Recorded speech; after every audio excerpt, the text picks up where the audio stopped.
Hello and welcome back. Once again on my phone.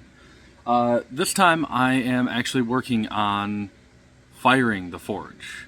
I've lit it up once, which you'll probably see in the time lapse that I am recording. But I have to go slow. I have to go like incredibly slow. There's a stink bug in my shop, and that's incredibly unfortunate. Jeez. Try to keep a place nice. So I've got the forge lit up once, but I've got to light it up for about 45 seconds, which I've already screwed up once. But I got to do 45 seconds on, and then 5 minutes off, and then 50 seconds on, and 5 minutes off, and then 55 seconds on, all the way on up. And I don't remember exactly how high I have to go, because why would I know? But I've got these instructions here, and I figured I'd make myself a nice little outpost. So repeat steps A and B, each time changing step A by adding 5 seconds. The goal is to get to a point where you don't see any steam forming.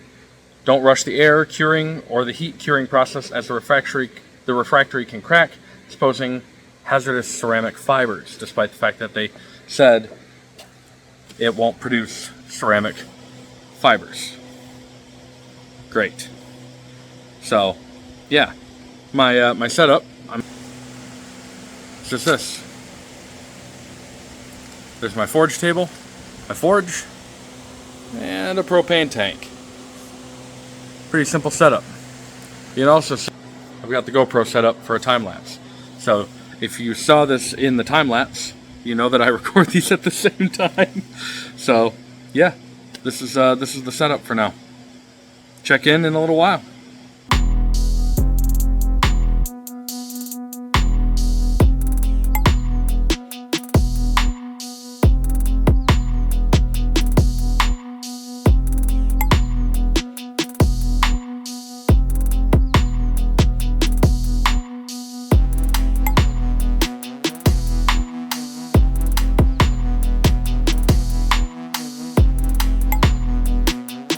The other frustrating thing is I don't see any steam coming off the forge as it is.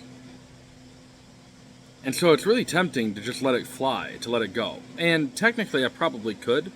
I don't know how much moisture is in there, honestly. I don't know if you can even hear me over the droning of that fan. It's humid out, and so I've got the fan running in the background, trying to get some airflow. But I don't see any steam whatsoever floating out of the thing, which is frustrating, I guess. This forge has been sitting for quite a while, like a few weeks like this, at least 3 that I can think of. No, it's been 2 weeks, because that's when I last had the video up for me putting the refractory in, so it's been 2 weeks. That's a significant amount of time. They say wait 24 hours and don't rush the air drying process. The last time I checked on it, when they said that, it took like 3 or 4 days for the moisture to like get out of the thing. So I guess I'm doing this right. I guess. Anyway.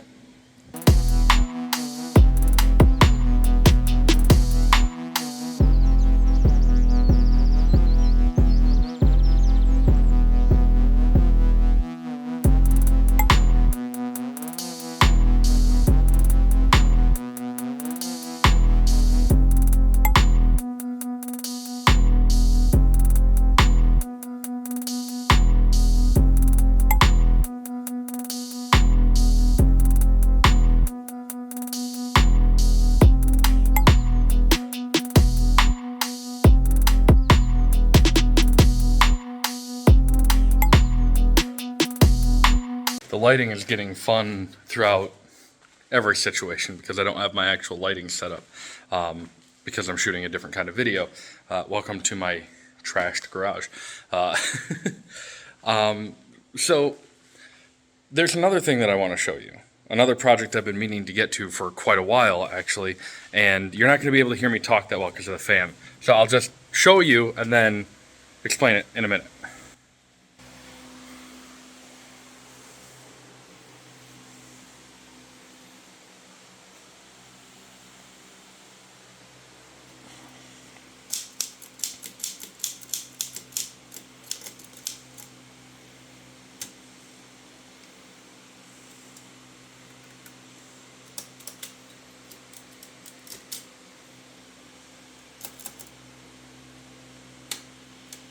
An Oliver typewriter.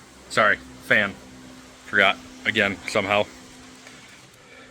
It's an Oliver typewriter that I've been meaning to do a fix-up on. It was a gift from my mom and my dad well before my dad passed away. I went through a phase where I was super interested in mechanical typewriters, specifically pre-1930s ones before the silent models started coming out and the really portable ones. I've got a really gorgeous other typewriter that I could show you that's in fully working condition with a cool portable case, but this one is near and dear to my heart. So if you're interested in seeing me work with it and at least just try to lubricate it, get it fixed up and running, let me know.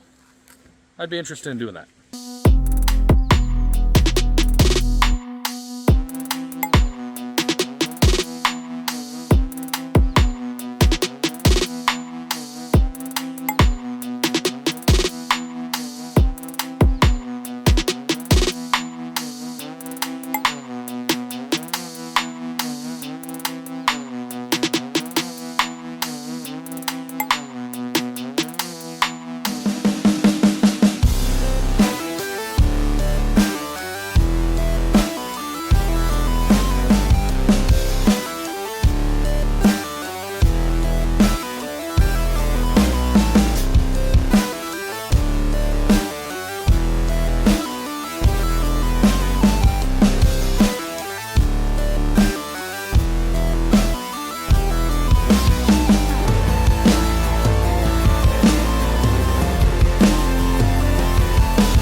So now what's fun is the firing is not done, I don't think. Or maybe it is. I don't know. Like I said, it sat for 2 weeks to air dry. The fire curing is important to get all the moisture out. I understand that. So I'm going to try to give this another shot. I've made progress today. I've gotten over a lot of anxiety. I know what to expect. I know how the dials work on the gauges, which is fantastic because I didn't know any of that going into this. And so I think we're okay. The reason I had to stop is because I started to feel it drizzling. Now the shell of the forge, which I don't know if you can actually see behind me. The shell of the forge, I'm on my GoPro at this point, so I apologize in the jumps in quality. The shell on the GoPro, it's hot. Like it's very warm to the touch, but it's not like scalding hot. Like and it's not too bad. It's not too bad. If I stuck my hand on there and kept it there for a while, I'd get a burn, obviously. But the inside of the forge, very warm. And it's cooling off quickly, but it is very warm. The cracks that were there before have not really advanced, which gives me a ton of hope. The fact that they haven't advanced at all, or at least not that I can tell, means that we are in solid shape as far as moisture goes. And that's the big enemy that we're dealing with here is moisture, right? Because moisture is going to cause, or moisture escaping from those dry areas is going to try to get out in the fastest way possible, which means the pressure is going to increase. We're going to get swelling. We're going to get bursting. We're going to get cracks and splits, and we're going to get steam rolling out of this thing, right? Well, since this has been sitting for so long, I imagine there's not a ton of moisture left in it. And so we're getting very little steam, so little that I can't even see any steam coming out beyond the dragon's breath. The dragon's breath being the fire that comes out of the front and the back of the forge, just kind of wafting in the air outside of it. So I'm not seeing any steam around the haze of that. I hear it still kind of making some sounds, so I'm guessing there's some moisture in there seeping out. I'm going to go until it's not making any sound anymore, I think.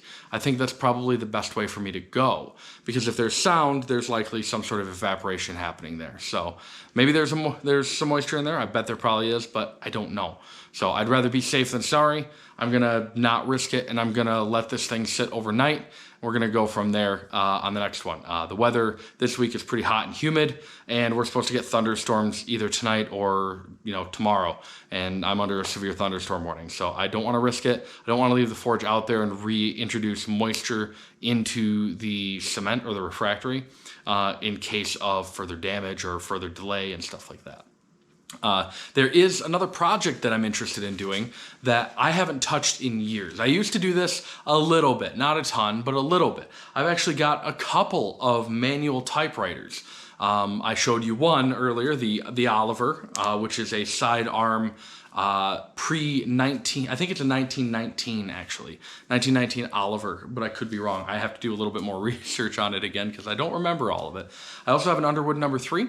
I have a silent, I think it's a Corona silent, and I have, I believe it's a portable Corona as well, but don't quote me on that. That's in almost pristine condition. It's gorgeous. So if you'd like to see me break down a typewriter and kind of go through all the parts, let me know, because it's been a while since I've done that, and I think it'd be cool now that I actually have a workshop to be able to do it in, rather than just on my kitchen counter or my computer desk, which these things are heavy. So anyway, if you like this video, you know the deal. If you have suggestions, or if you want to see that typewriter stuff, you want to see more of the Forge stuff, throw it in the comments below. And if you're new here and that subscribe button is red, go ahead and click it so it turns gray. If you want to see all the notifications for my channel going up, or putting up videos, I always screw that up. If you want to see all the videos when they go up, go ahead and hit me up by clicking the bell icon and hitting all. That'll give you every notification from my channel. I promise I don't spam. I only post maybe once a week at the most. So hit it up and let me know what you think. And until next time, have a good one.